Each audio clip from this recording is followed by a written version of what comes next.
넓은 광장에 화염이 10여 척 높이나 치솟는 불을 담은 3발 달린 무쇠솥이 놓여 있었다.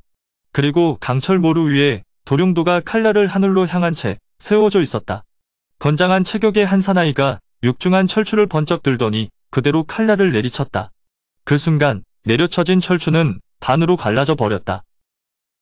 옆에서 지켜보고 있던 천은교 주작단 단주 상금붕이 도룡도를 집어들었다. 그러고는 그대로 강철 모루를 내려치니 강철 모루는 두부 썰리듯 반으로 쪼개져 두동강이 나고 말았다. 상금붕은 그대로 나무숲으로 달려가 춤추듯 도룡도를 휘둘렀다. 상금붕의 춤이 끝나고 나무숲을 나오는데도 아무런 일이 없었다. 그러나 상금붕이 나무숲을 다 나와 가장 가까이 있는 나무를 살짝 건드렸다. 그러자 나무가 중심을 잃고 천천히 넘어가기 시작했다. 그리고 그 충격으로 일어난 바람에 옆에 있던 나무들도 차례로 쓰러지기 시작했다. 그렇게 모두 18그루나 되는 나무가 우르르 쓰러졌다. 상금붕은 그대로 광장으로 나와 세발솥 불길 속에 도룡도를 그대로 푹 찔러 넣었다. 도룡도가 얼마나 대단한 보도인지 확인한 사람들의 함성이 터져나왔다. 왕산반도에서 열리는 양도입이 대회 자리에 참석한 장취산도 도룡도의 위력에 감탄을 금치 못했다. 이 자리는 천은교주의 딸 은소소와 천은교 주작단의 단주 상금붕과 천은교 현무단의 단주 백귀수가 천은교주를 대신해 양도입이 대회를 주관했다. 손님으로는 무당파의 장취산, 그리고 곤륜파의 고칙성과 장립도가 있었다. 그리고 해사파, 거경방, 신곤문의 순애들이 도룡도를 보기 위해 자리에 있었다. 그 자리에 모인 사람들은 모두 도룡도를 보기 위해 왕반산도에 왔다. 사람들이 모두 도룡도의 위력에 감탄하고 있을 때 멀리서 나무 부서지는 소리가 들려왔다. 사람들이 모두 놀라 소리나는 방향으로 고개를 돌려 쳐다보니 그들이 타고 온 배의 돛대가 넘어가는 것이 보였다. 엄청나게 시끄러운 소리를 내면서 부서지는 나무는 바로 그들이 타고 온 선박이었다. 사람들은 각자 자기 부하들을 보내 확인해 보게 했다. 그런데 어찌된 일인지 알아보러 간 부하들은 아무도 돌아오지 않았다. 답답해진 백귀수가 현무단 타주 몇을 보내 알아보게 했다. 그러자 곧이어 한 명이 비명을 지르며 달려오는데 온몸이 피범벅이 되어 다 죽어가는 몰골이었다. 현무단 타주는 금모사왕 사손이라고 고함치며 달려오다 힘이 다했는지 그대로 앞으로 엎어져 더는 움직이지 않았다. 금모사왕 사손이라는 이름을 듣고 은소소와 백귀수는 놀라 숨도 제대로 쉬어지지 않았다. 그러나 사람들은 사손이 누군지 몰라 어리둥절해했다. 곧이어 체구가 보통 사람의 2배쯤 되는 남자가 어슬렁어슬렁 광장 한복판으로 걸어왔다. 그 남자는 어깨까지 흐트러진 금빛 머리털을 가지고 있었으며 눈동자가 짙푸른 초록빛이었다. 그리고 손에는 타원형으로 된 강철 몽둥이에 늑대 이빨 같은 날카로운 송곳이 듬성듬성 박힌 낭화봉을 들고 있었다. 은소소와 백귀수는 사손을 보자 포곤하며 사법왕께서 어쩐 일이냐고 물었다. 금모사왕 사손은 명교의 4대 호교법왕 중 한 명이었다. 은소소의 질문에 사손은 웃으며 주위를 둘러보고 물었다. 여기 모이신 여러분은 무엇 때문에 오셨소? 그러고는 세발소 쪽으로 성큼성큼 걸어가더니 도룡도를 잡으려고 했다. 그때 상금붕이 사손을 가로막고 나섰다. 상금붕은 사손에게 도룡도는 천은교 물건이니 함부로 손대지 말라고 했다. 그러자 사손은 코웃음을 치면서 상금붕에게 물었다. 이게 왜 천은교 물건이냐? 어차피 너희들도 남의 것을 강탈한 것이 아니냐? 어차피 강탈한 물건 내가 빼앗는다고 무슨 문제라도 있느냐? 사손의 말이 끝나기 무섭게 상금붕은 허리에 차고 있던 수박 크기의 강철 유성추를 날렸다. 사손은 대수롭지 않다는 듯 들고 있던 낭화봉으로 날아오는 유성추를 쳐냈다. 그러자 사손을 향해 날아가던 유성추는 낭화봉을 맞고 방향을 바꿔서 상금붕을 향해 날아왔다. 상금붕은 날아오는 유성추를 향해 들고 있던 다른 유성추를 던져 맞췄다. 그러자 중간에서 부딪힌 두 유성추는 범종이 울리듯 엄청난 충돌음을 일으켰다. 상금붕은 유성추 2개가 힘을 잃고 그 자리에 떨어질 것이라고 생각했다. 하지만 자기가 던진 유성추가 밀려 오히려 자기를 노리고 날아오는 유성추가 2개가 되었다. 상금붕은 날아오는 2개의 유성추를 피하지 못하고 그대로 가슴에 맞고 죽었다. 상금붕이 죽는 모습을 보자 주작단 타주 5이 일제히 사손에게 덤벼들었다. 사손은 낭화봉으로 세발솥을 쳐서 타주 5에게 날렸다. 그러자 솥에 꽂혀있던 도룡도가 땅에 떨어지고 화염에 휩싸인 세발솥을 맞은 타주 셋은 몸에 불이 붙어 타들어갔다.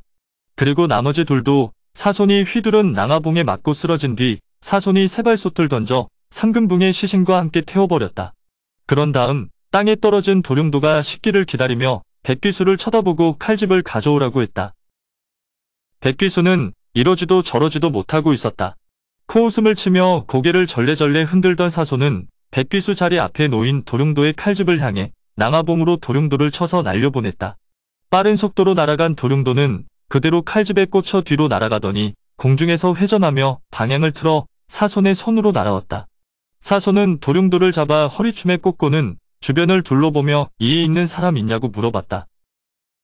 그러자 해사파 총타주 원광파가 일어나 누가 감히 천하의 명망 높은 금모사왕에게 불만을 품을 수 있냐며 아부했다.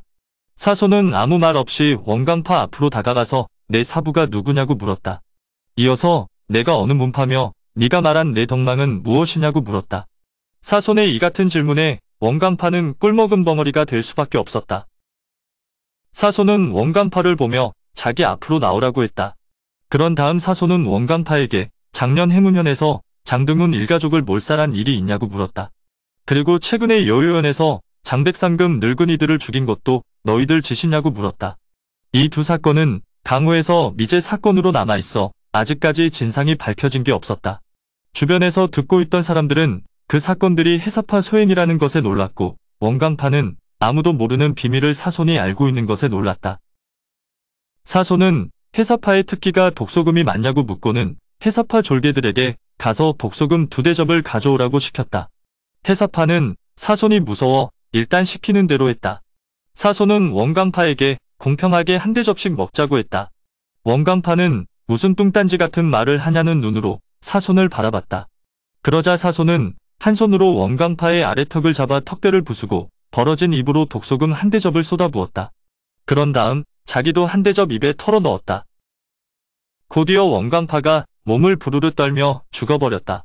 그 모습을 지켜보고 있던 장취산이 얼른 해독제를 먹으라고 사손에게 소리쳤다.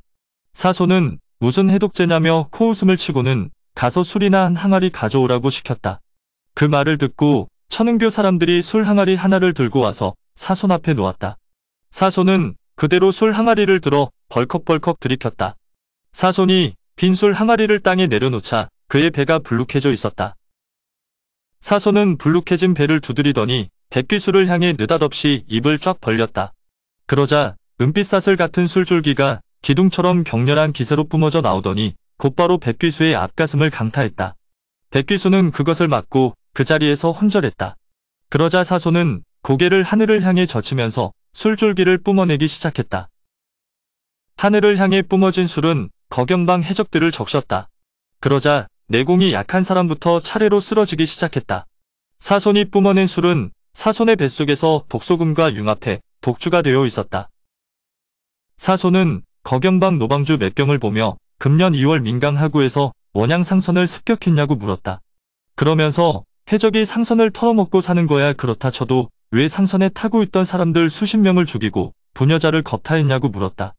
맥방주는 그 일은 자기 책임이 아니라며 발뺌했다. 그러고는 자기가 아끼는 신복셋을 불러 그들에게 죄를 덮어씌우고는 자기 손으로 그들의 목을 베어버렸다. 방주가 수하들에게 책임을 미루는 모습을 보자 사손은 웃음을 참기 힘들었다. 맥방주를 한심하게 쳐다보던 사손은 맥방주에게 맥방주는 장기가 뭐냐고 물었다. 사손은 맥방주가 가장 자신 있는 장기로 겨뤄 자기를 이기면 살려주겠다고 했다. 그러자 맥방주는 조금도 망설이지 않고 잠수로 겨뤄보자고 했다. 맥경은 평생 해적질을 한 사람이었으니 당연히 수공에 자신이 있었다. 맥경이 사손에게 바다로 나가서 잠수 실력을 겨뤄보자며 발걸음을 옮기려고 하는데 사손이 그런 맥경을 불러 세웠다.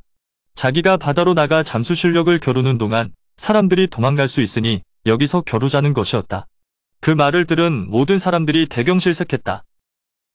사람들이 도망칠 것을 걱정한다는 것은 결국 모두를 죽일 생각이라는 말이었다. 사손은 주변을 돌아보며 말했다. 평생토록 갈고 닦아온 절기로 자신과 겨뤄 이긴 사람은 죽이지 않을 뿐더러 패한 자기는 그 자리에서 자결하겠다고 했다. 그러고는 땅에서 진흙을 움켜잡더니 진흙덩어리 2개를 빚었다. 그런 다음 하나를 맥경의 입과 코에 붙여 숨을 못 쉬게 하고 또 다른 하나는 자기 입과 코에 붙여 숨을 못 쉬게 했다. 맥경은 그 자리에 가부좌를 틀고 앉아 호흡을 참았다. 하지만 사소는 호흡을 멈춘 상태에서도 아랑곳하지 않고 신곤문 패거리 앞으로 걸어갔다. 사소는 신곤문 장문인 과삼권 앞에 놓인 탁자에 술을 찍어 최비연이라는 세 글자를 적었다. 그것을 본 과삼권은 소스라치게 놀랐다. 최비연은 몇 년 전에 죽은 과삼권의 며느리였다. 과삼권은 아들이 일찍 죽어 청산과부가 된 며느리를 겁탈하려고 하다가 며느리가 심하게 저항하자 결국 죽이고 말았다. 일이 들통날게 두려웠던 과삼권은 며느리가 남편 뒤를 따라 자결한 것으로 일을 꾸몄고 그 일의 진상을 아는 사람은 아무도 없었다. 그런데 지금 사손이 최비연이라는 이름을 적음으로써 그 일의 진상을 알고 있다고 말하는 것이니 놀라지 않을 수 없는 일이었다. 과삼권은 사손을 죽이지 못하면 자기가 죽는다는 것을 잘 알고 있었다. 과삼권은 사손이 지금 호흡을 멈추고 있는 상태니 제대로 실력을 발휘하기 힘들 것이라 생각했다. 그리고 자기와 실력을 겨루면서 몸을 사용하면 더욱 호흡을 참기가 힘들 것이니 결국 시간만 조금 벌어주면 맥경과의 승부에서 사손이 지고 물러나는 상황을 만들 수 있을 것으로 생각했다. 생각을 정리한 과삼권은 권법으로 겨뤄보자고 말하고는 말이 끝나기 무섭게 선제 공격을 가했다. 겨뤄가 과삼권이라고 불릴 만큼 과삼권은 평생 누구와 겨루면서 주먹을 4번 이상 휘두른 적이 없었다. 그만큼 과삼권은 자기 주먹에 자신이 있었다. 그러나 상대는 금모사왕 사손이었다. 과삼권의 두 번째 주먹까지 아무런 피해 없이 막아낸 사손에게 과삼권은 평생에 다시 없을 마지막 세 번째 주먹에 온 힘을 실어 날렸다. 과삼권과 사손이 권법을 겨루고 있을 때 맥소방주는 눈치를 보다 죽어있는 거견방 여타주 머리채에서 은비녀를 뽑아 끄트머리를 분질러 속이 텅 빈 대롱을 만들었다. 그런 다음 사손의 눈치를 살피다가 그 대롱을 맥경의 입을 틀어막고 있는 진흙덩어리를 향해 날려보냈다.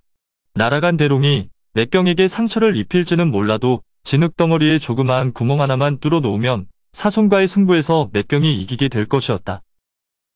그러나 맥소방주의 기대는 처참하게 무너졌다. 과삼권과 겨루는 와중에도 사손은 곁눈질로 맥경을 살피고 있었다.